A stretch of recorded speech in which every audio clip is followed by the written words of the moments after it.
24장 13절에서 35절까지의 말씀입니다. 제가 한 절 여러분들이 한 절 크게 교독하도록 하겠습니다. 제가 한 절 여러분들이 한 절 크게 교독하도록 하겠습니다.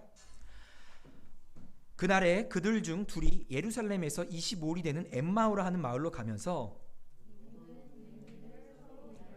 그들이 서로 이야기하며 문의할 때에 예수께서 가까이 이르러 그들과 동행하시나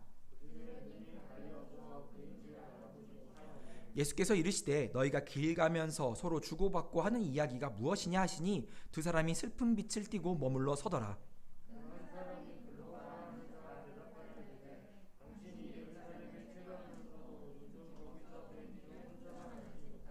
이르시되 무슨 일이냐 이르되 나사렛 예수의 일이니 그는 하나님과 모든 백성 앞에서 말과 일에 능하신 선지자이거늘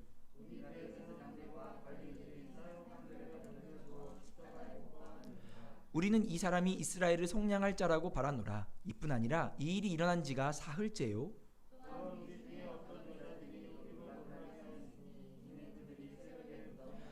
그의 시체는 보지 못하고 와서 그가 살아나셨다 하는 천사들의 나타남을 보았다 함이라.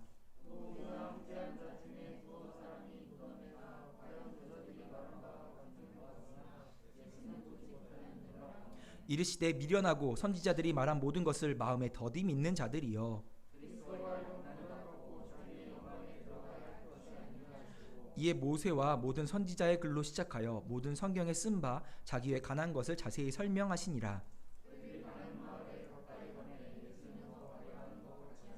그들이 강권하여 이르되 우리와 함께 유하사이다 때가 저물어 가고 날이 이미 기울었나이다 하니 이에 그들과 함께 유하러 들어가시니라.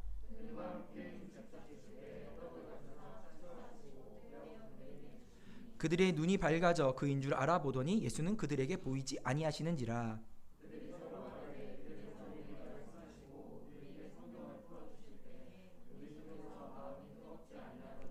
곧 그때로 일어나 예루살렘에 돌아가 보니 11 제자 및 그들과 함께한 자들이 모여 있어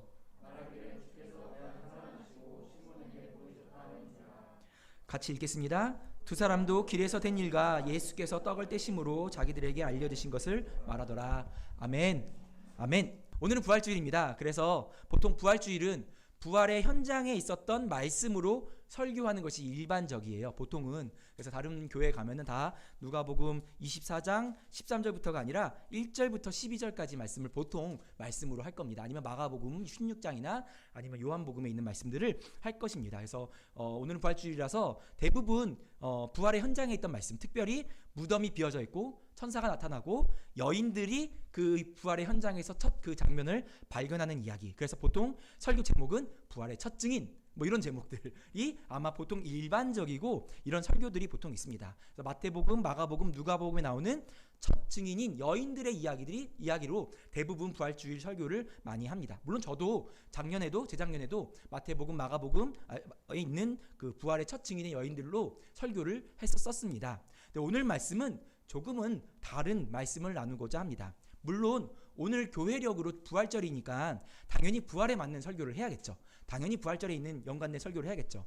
그런데 오늘은 부활의 아침에 있었던 날 이 시간 말고 부활의 오후와 저녁에 있었던 예수님 부활하셨던 그 아침 그 현장에 있었던 날 말고 그거 말고 부활의 오후에 부활절 저녁에 어디선가 현장 말고 다른 곳에서 있었던 이야기에 대해서 이야기를 하고자 합니다. 13절 14절 말씀을 보면서 눈으로 따라오면서 한번 보시면 좋을 것 같습니다.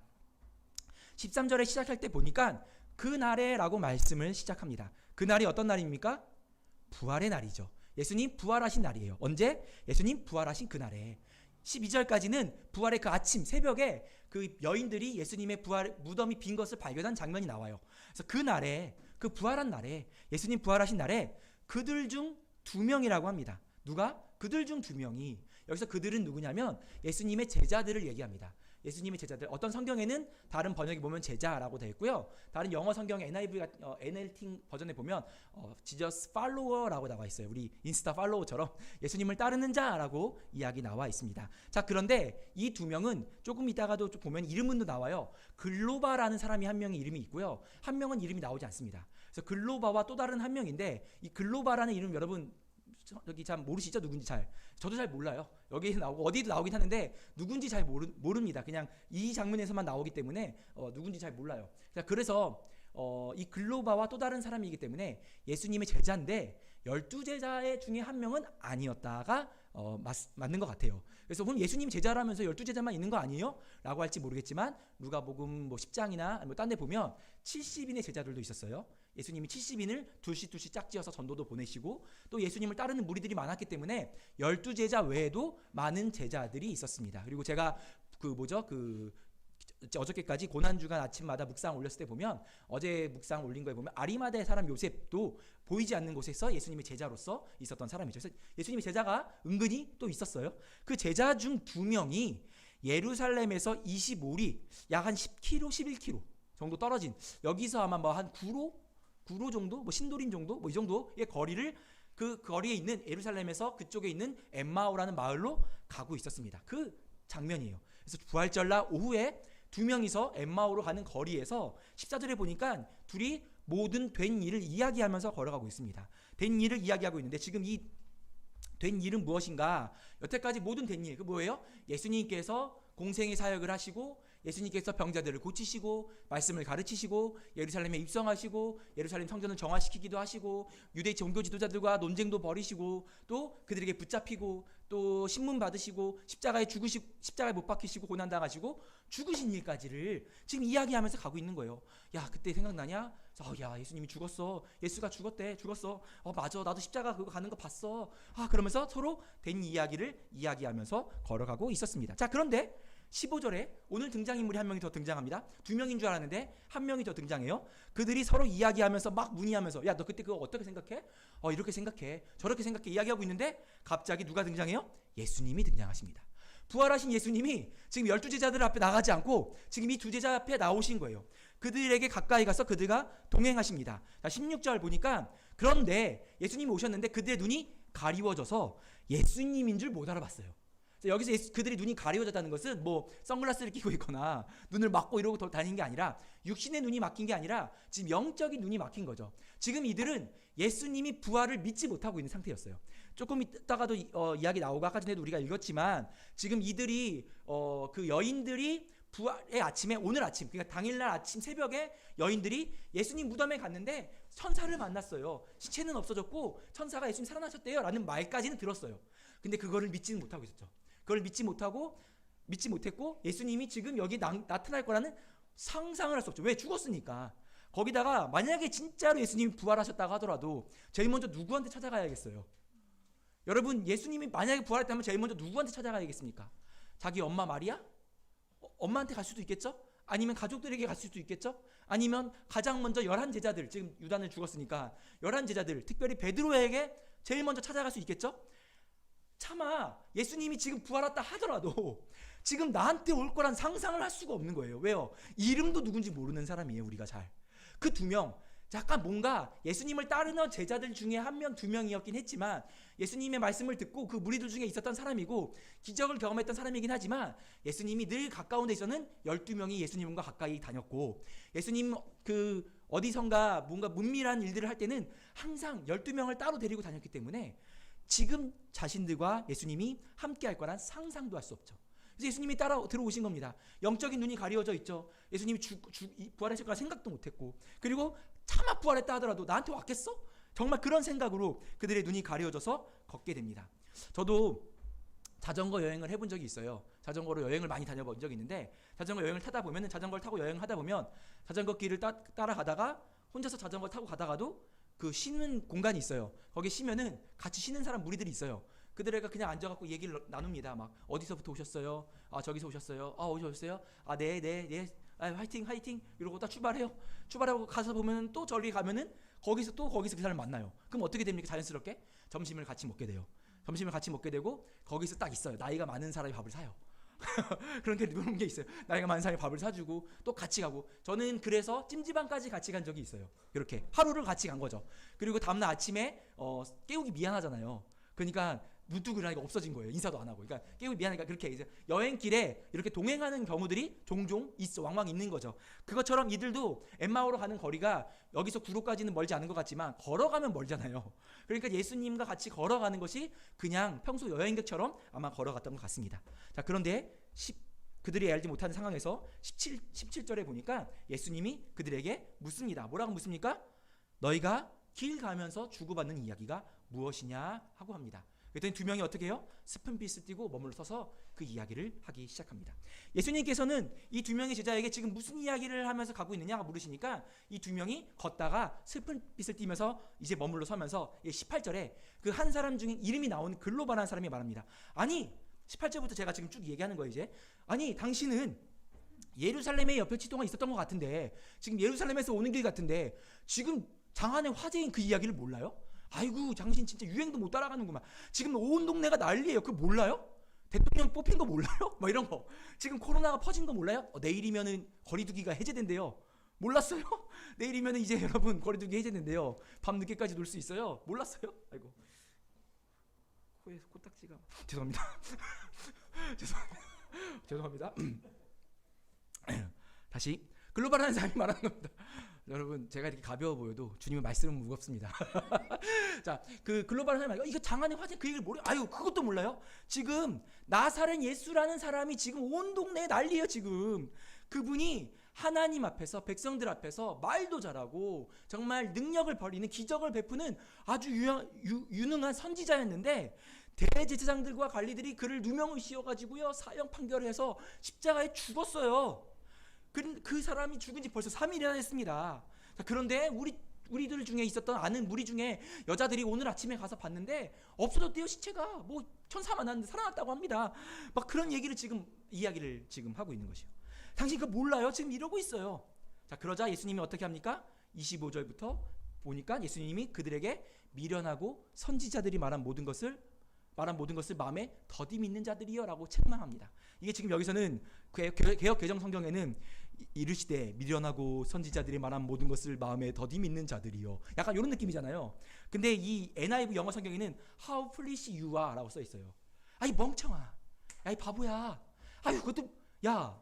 걔네들이 그렇게 얘기하려고 보니까 얘들아 지금 성경에서 그리스도가 고난받아야 된다고 몇 번을 얘기했냐. 그러면서 지금 풀어주는 거예요. 그 선지서들 구약에서 예언한 그 모든 구절들을 가지고 그들에게 다 찾아가서 야 레위기 말씀 있지? 이게 그리스도를 얘기하는 거야. 야 이거 봐봐 여기 말씀 있지? 이사야 말씀 있지? 이게 그리스도를 지금 얘기하고 있는 거야 하면서 성경을 다 지금 풀어주는 것이에요. 그렇게 풀어주니까 이들의 가슴이 막 뜨거워지기 시작합니다. 그러면서 그렇게 막 듣다가 이제 엠마오라는 목적지에 도달한 거예요. 근데 아마 예수님은 엠마오보다 더 가려고 했던 것 같습니다.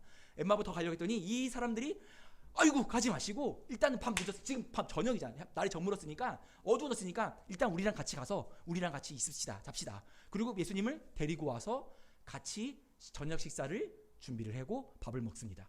그때 예수님이 떡을 떼어 주시자 그때서야 그들이 떡을 떼어 주시고 축사하자 그들이 그제서야 예수님인 줄 알아본 거예요. 영적인 눈이 띄면서 예수님이네 하고 정신 차리는 순간 예수님이 슉 하고 사라지셨어요.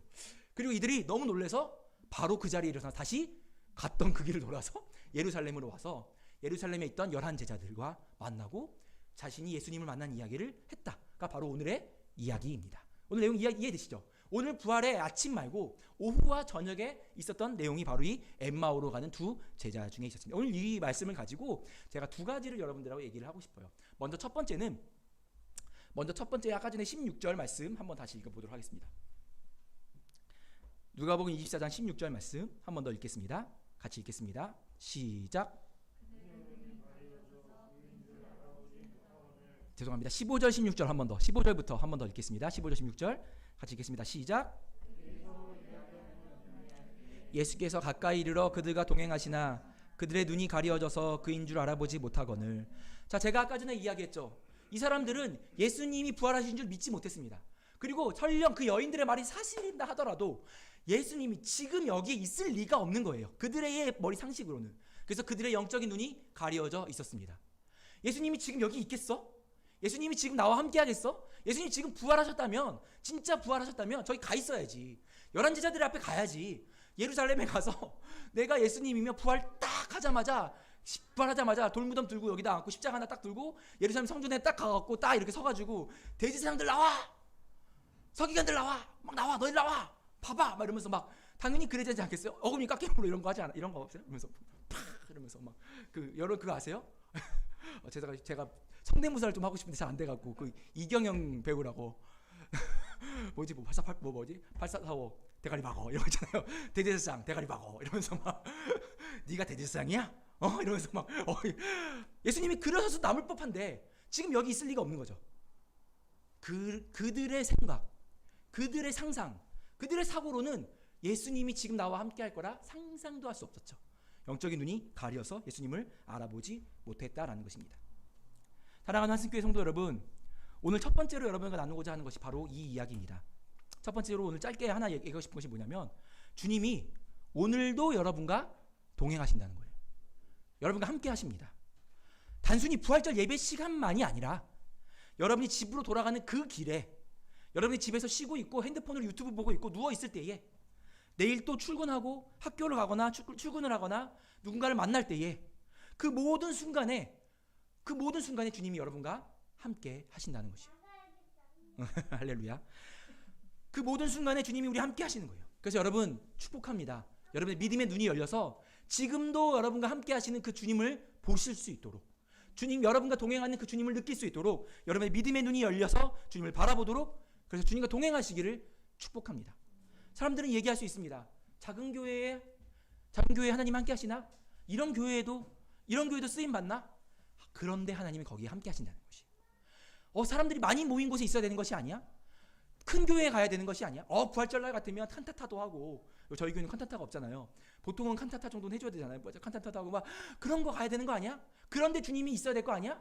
그러나 우리의 생각과는 다르게 주님이 오늘 이 시간에 우리와 함께 하신다는 것입니다. 사랑하는 한식교 성도 여러분, 꼭 기억하십시오. 믿음의 눈이 열리기를 축복합니다. 나에게도 주님이 함께 하시나? 네, 함께 하십니다. 이름이 누군지도 모르는 그 제자들, 지금 엠마오로 가고 있는 그 제자들, 그 영광의 날, 그 부활의 승리의 날, 정말 그 특별한 날, 베드로도 안 만나시고 그들에게 가신 거예요. 그 특별한 그 영광의 날에 나하고 주님이 함께 하실까? 정말로? 네, 주님이 여러분과 함께 하신다는 것을 믿고 주와 동행하시기를 축복합니다. 두 번째, 오늘 두 가지 얘기하고 싶은데 첫 번째는 주님이 함께 하신다는 거예요. 두 번째, 17절 말씀 한번 읽겠습니다. 17절, 누가복음 24장 17절 같이 읽도록 하겠습니다. 시작.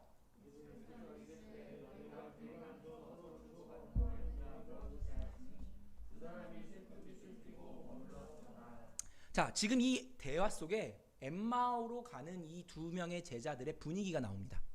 지금 이 두 명의 제자들, 글로바 플러스 글로바와 누군가가 엠마오로 걸어가는데 그들이 지금 분위기를 얘기하는 거예요. 지금 둘이면서 걸어가면서 무슨 얘기를 하고 있는 것이에요? 그 된 일들을 이야기하고 있어요. 자, 근데 예수님이 오셔가지고 물어보는데 너희도 지금 무슨 이야기하고 있었어? 그랬더니 그들이 가던 멈추고 예수님에게 얘기하는데 어떤 얼굴로? 슬픈 마음으로, 얼굴에 슬픈 빛을 띠면서 얘기하고 있습니다. 자, 그러면 그 이야기를 하는 가운데에 그 둘이 지금 걸어가는 그 가정 속에 걸어가는 길이 어떤 감정이었을까요?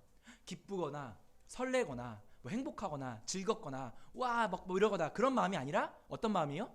슬픔, 좌절, 낭망, 또 어려움, 근심, 여러 가지 마음을 안고 지금 마음에 뭔가 무거운 마음을 갖고 엠마오로 가는 걸음을 걷고 있는 것입니다. 무언가 지치고 낭망하고 좌절된 마음으로 엠마오로 돌아가고 있는 것입니다.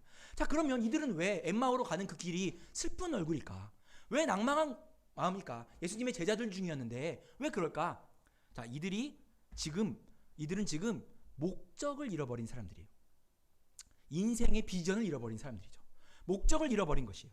그래서 이들은 이제 예루살렘에 있을 필요가 없어서 예루살렘에 있을 이유가 없어서 엠마오로 가는 거예요. 그러니까 무슨 말이냐? 엠마오의 목적이 있어서 가는 길이 아니라 예루살렘에 있을 목적이 없어서 엠마오로 돌아가는 거예요. 그러니까 아마 이들의 집이나 고향이 엠마오였던 것 같아요. 자, 그래서 이들은 더 이상 예루살렘에 있을 필요가 없는 거예요. 자, 그러면 이들은 왜 예루살렘에 있었습니까? 그전에는? 예루살렘에 누가 있었어요? 예수님이 있었어요. 예수님께서 예루살렘에 계셨습니다. 예수님이 우리가 종려주일이라 말하는 그날 예루살렘에 입성하셨어요. 그래서 뭔가 환영받고 승리의 기쁨과 뭔가 도취되어 있었죠. 자, 그 명확한 이유를 이들이 정확하게 얘기하면 21절 말씀, 24장 21절 같이 읽겠습니다.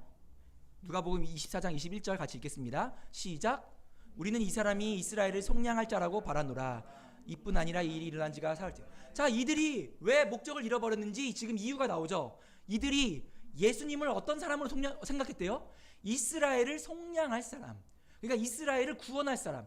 다시 말해서 정치적으로 이스라엘이 로마의 식민지였는데 이 예수님이 사람들을 선동하고 일으켜서 군사를 일으키고 그 놀라운 기적을 일으켜서 로마 병사들을 내쫓고 로마를 무찌르고 이제 이스라엘 그 예전의 다윗 왕국처럼 강대한 나라, 그런 나라로 만들 거라 하고 기대했고 소망했는데 죽었어요. 그래서 그들이 좌절한 것입니다. 그들이 기대가 완전히 꺾인 것이에요. 목적을 잃어버렸습니다.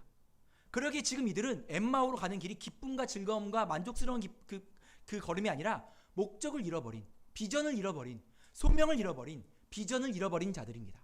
조금 쉽게 설명하자면 우리가 가고 싶었던 직장에 이력서를 넣었는데 될 줄 알고 최종 면접까지 갔는데 최종 면접에서 떨어졌어요. 곱하기 한 만?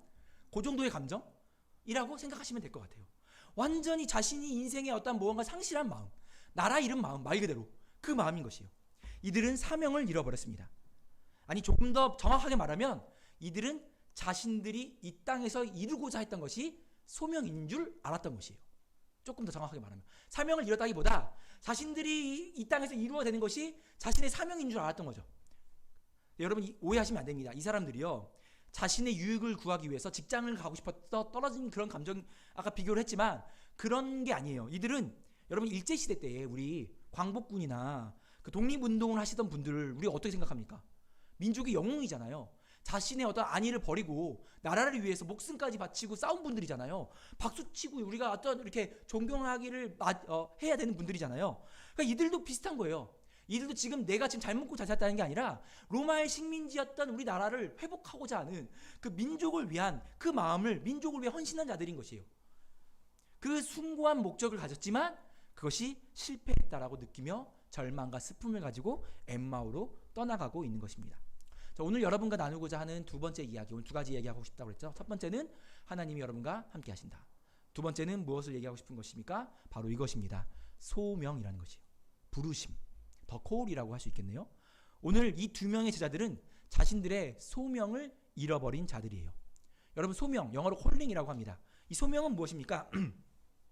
오스기니스라는 분이 그 더 콜이라는 책에서 이런 표현을 씁니다. 소명이란 하나님이 우리를 그분께로 부르셨기에 우리의 존재 전체, 우리의 행위 전체, 우리의 소유 전체가 특별한 헌신과 역동성으로 그분의 소환에 응답하여 그분을 섬기는 데 투자된 진리다라고 얘기해요.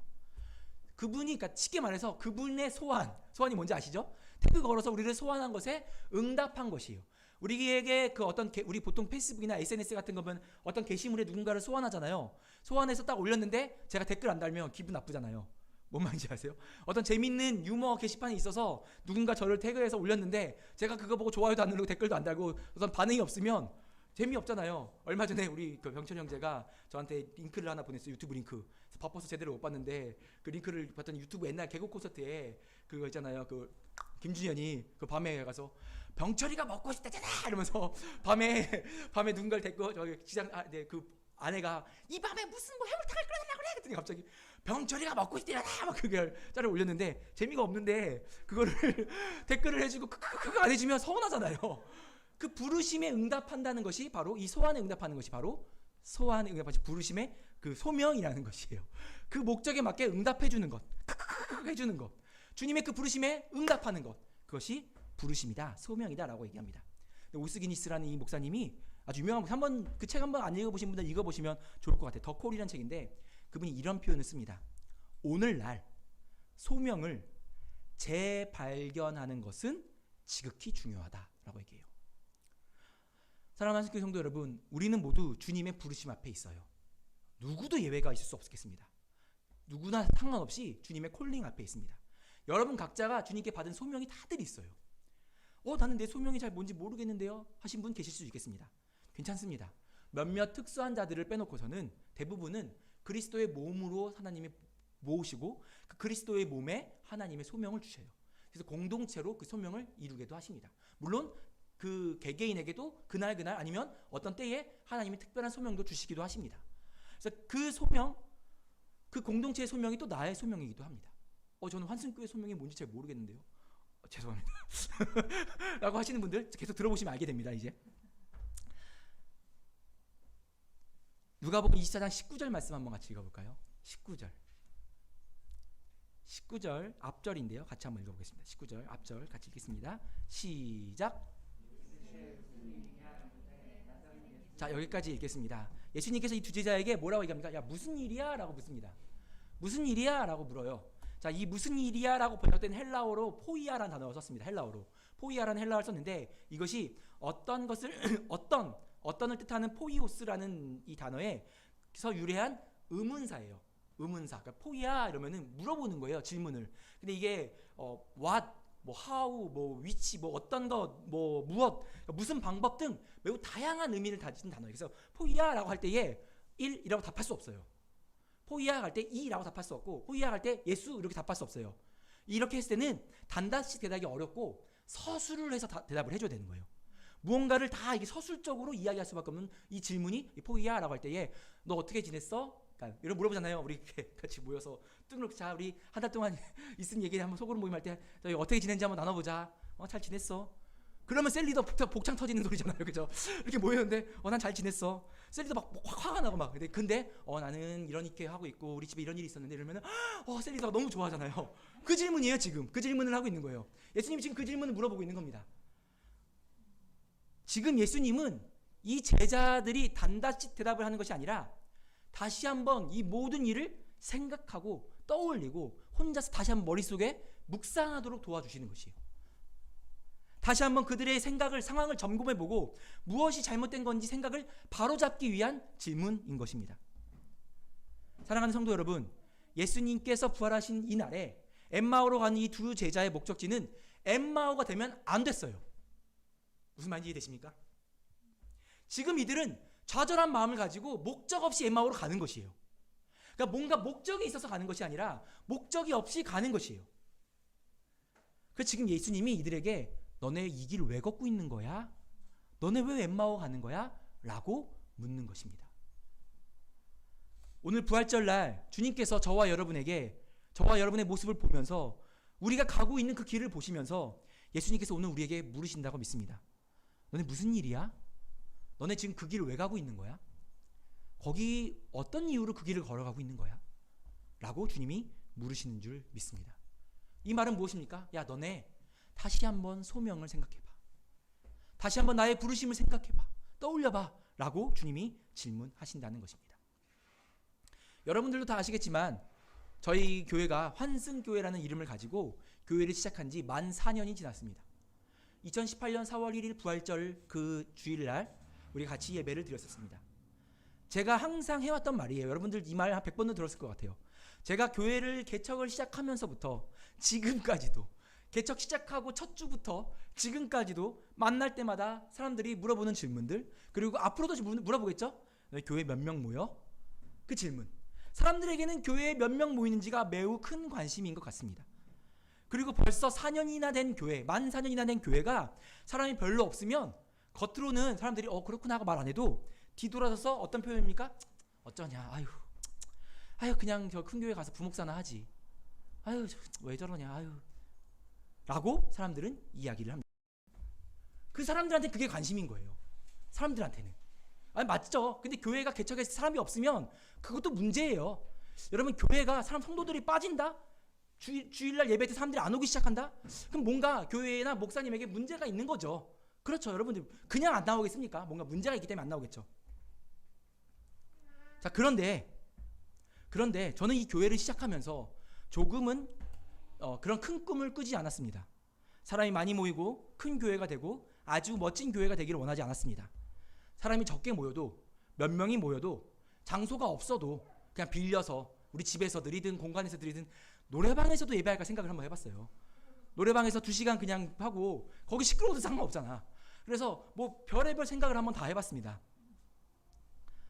2명이 모이든 3명이 모이든 4명이 모이든 상관없이 그냥 진심으로 찬양하고 싶었고 진심으로 기도하고 싶었고 매일 새벽 기도를 하지 않고 수요 예배를 하지 않고 철야 예배는 없지만 매일매일의 삶 속에서 하나님의 뜻을 쫓아서 치열하게 살며 진정한 그리스도인으로 예수님을 주인으로 모시고 살아가면서 주일날 모였을 때 서로 그냥 격려해 줄 수 있는 단 한 명의 성도라도 함께 예배한다면 그것으로 나는 좋겠다. 그리고 그동안 교회 생활을 하면서 환승이라고 이름 지었던 것은 그동안 교회 생활을 하면서 이것저것에 진리가 아닌 것으로 상처받았고 교회 교역자들이나 또 교회 성도들에게 상처받아서 그래서 방황하게 되거나 신앙생활에 고민이 있는 사람들에게 잠시라도 쉴 공간을 주고 함께 고민하는 그런 교회, 자그마한 소망을 품고 시작했습니다. 그래서 꼭 우리 교회가 좋은 교회가 아니라 저보다 좋은 목회자를 만나거나 저희 교회보다 더 좋은 교회를 만나게 되면 기쁨으로 축복하면서 그 교회에 파송해주고 함께해주고 잘 됐다고 너무 좋다고 축복해주는 그런 교회가 되기를 소망했습니다.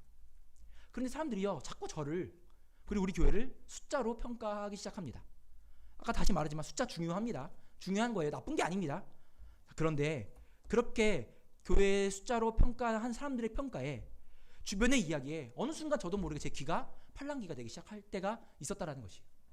팔랑귀가 돼서 어느샌가 믿음의 눈이나 소망의 눈, 소명의 눈이 아니라 그것이 눈이 영적인 눈이 가려지고 내가 4년간 목회했는데 나 지금 잘하고 있나? 그런데 그것에 그 피드백, 그 평가에 우리 성도들이 정말 열심히 신앙생활을 하고 있나?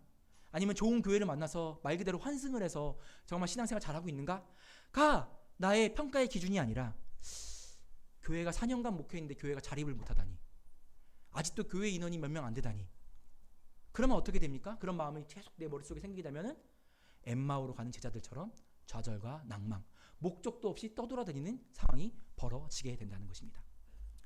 근데 오늘 이 말씀을 통하여서 저에게 그리고 여러분에게 그리고 4년 전 부활주일날 첫 예배를 드린 우리 교회에게 하나님께서 다시 한번 소명을 확인시켜 주시는 시간이라고 저는 믿습니다. 우리의 생각, 사람들의 평가가 중요한 것이 아니라 하나님의 소명이 중요한 것이죠. 작은 빛도 빛이고 작은 교회도 교회인 것처럼 우리가 사람이 적거나 없어도 오늘 주님께서 이 예배 시간에 함께 하신다면, 개척교회 목사에게도 주님이 함께 하시고 조그마한 교회를 다니시는 여러분에게도 주님이 함께 하신다면 그것으로 우리의 소명은 충분한 것이죠. 우리가 알지 못해도, 우리가 깨닫지 못해도 주님이 여전히 우리와 함께 하시며 우리를 깨우쳐 주신다면 우리에게는 그 소명이 바로 제대로 이루고 있다는 것입니다. 사랑하는 한숙교 성도 여러분, 여러분이 좋든 싫든 간에 상관없이 이 환승교회에서 온라인으로 예배드리시는 분들도, 그냥 궁금해서 한번 딱 들었다가 지금 이 말씀 듣고 있는 분들도 좋든 싫든 상관없이 한 번이라도 환승교회의 예배를 드렸다면 여러분은 환승교회의 소명과 함께 하시는 분이라는 것이에요. 이 땅에 많은 성도들이 신앙생활을 하면서 많은 고민을 합니다. 그들이 교회에서 받은 상처와 목회자에게 받은 상처, 장로님, 집사님 그리고 같이 신앙생활을 하면서 받은 상처들이 너무도 많습니다. 그런데 그것이 그때그때, 물론 상처가 아예 없을 수가 없습니다. 저도 여러분에게 상처를 줄 때가 있죠. 그런데 그것이 그때그때 잘 치유되고 잘 회복된다면 너무 좋을 것 같아요. 제가 여러분의 상처를 줬지만 여러분이 그것이 잘 풀어지고 회복이 이루어지고 미안하고 용서를 구하고 용서해주면서 그 회복이 이루어지고 풀어지면 너무 좋겠는데, 그 상처가 너무 오래되어서 너무 힘들어서 풀어지지 않아서 더 이상 교회에 나갈 수가 없고 예수님을 믿긴 하지만 주님을 향한 예배의 삶이 무너지고 예배의 자리에 가지 않은 그 멈춰진 예배의 자들이 이 땅에 너무도 많이 있다라는 것입니다.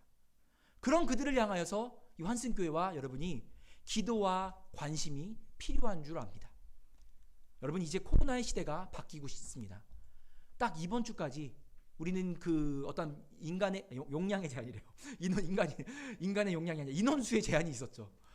그 코로나로 인해서 우리가 오프라인으로 예배하는 거에 좀 제한이 있었습니다. 그러나 이제 새로운 코로나 시대가 다시 등장하기 시작합니다. 그동안 우리는 코로나 예방을 위해서 잘 버텨왔습니다. 잘하셨습니다. 감사합니다. 신앙 잘 지켜주셔서 감사합니다. 이제 우리에게 주신 하나님의 소명을 이 부활절날 다시 한번 재확인할 때가 된 것 같습니다. 절대 여러분에게 부담 주는 건 아닙니다. 새벽 예배 나오라는 것도 아니고요. 교회 나와서 봉사하라는 것도 아닙니다. 그런 거 아닙니다. 그러나 그리스도인으로서 마땅한 구령의 열정, 그리스도인으로서의 마땅한 그 복음을 전하고자 하는 그 열정, 하나님 나라를 소망하며 주님의 나라가 이 땅에 이루어지기를 소망하는 그 의무와 책임은, 그 부르심은 다시 한번 우리가 그 부르심 앞에 서야 된다는 것이죠. 그 십자가의 앞에, 십자가 부르심 앞에 오늘도 다시 우리는 서 있어야 된다는 것입니다.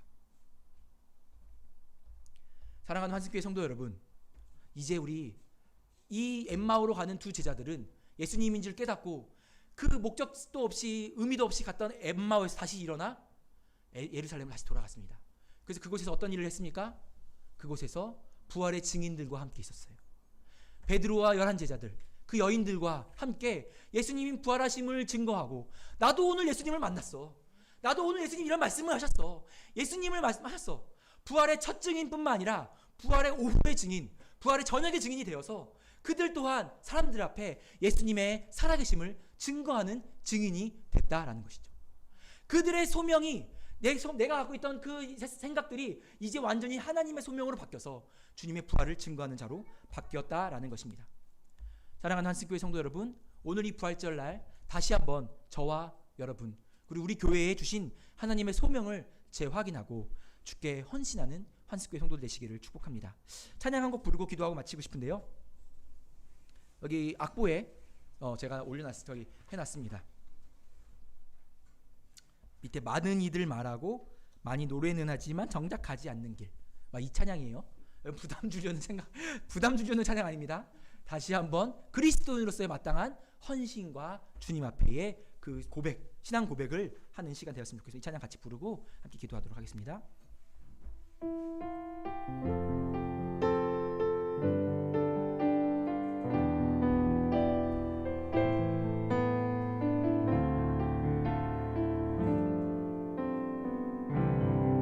많은 이들 말하고 많은 이들 노래는 하지만 정작 가진 않는 길, 두려운 생각보다 많이 힘들고 험한 길보단 그저 말로만 가려기에 점점 멀어져만 가네. 내게 생명 주었던 그 길 점점 이용하려 하네. 내게 사랑 주었던 그 길, 다시 복음 앞에 내 영 선에 주님 만난 그때 나 다시 돌아가 주님께 예배 드리며 다시 십자가의 길 걸으리. 다시 복음 앞에 내 영선에 주님 만나 그때 나 다시 돌아가 주님께 예배 드리며 다시 십자가의 길. 한 번 더 고백할까요? 다시 복음 앞에 내 영혼 선에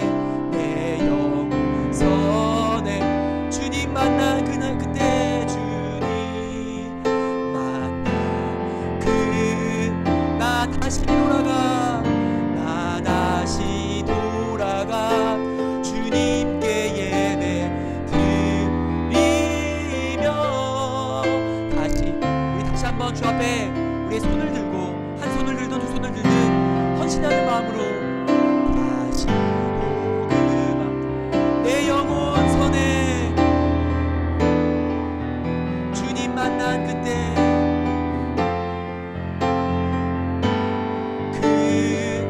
나 다시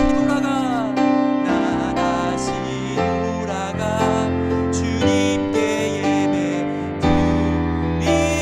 드리며 다시 십자가의 길. 한 번만 더 우리 가슴에 손을 얹고 고백합시다. 다시 복음 내 영혼 선에 주님 만난 그때를 주님 만나 주님 나 다시 돌아가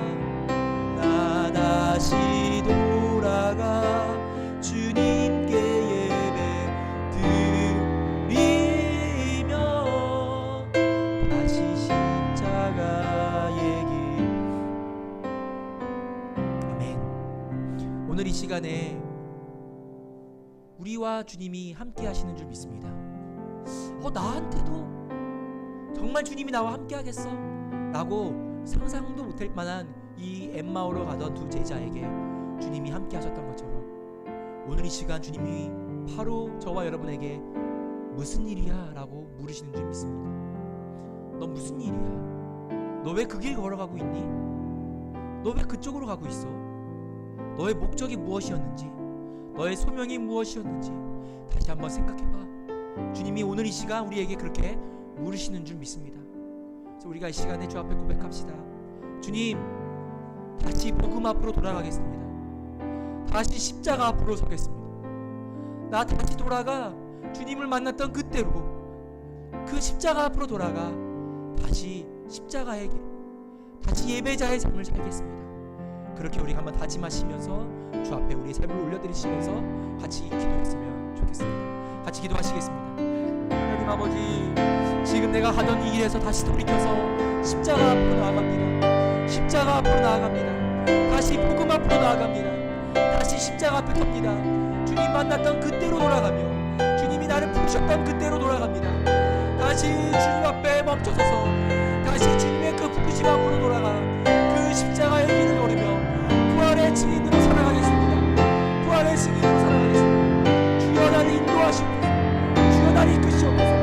주님 십자가의 길을 걷겠습니다. 십자가의 길을 걷겠습니다. 주님 나를 믿습니다. 나를 인도하시옵소서. 나를 이끄시옵소서. 주님 나를 인도하시옵소서.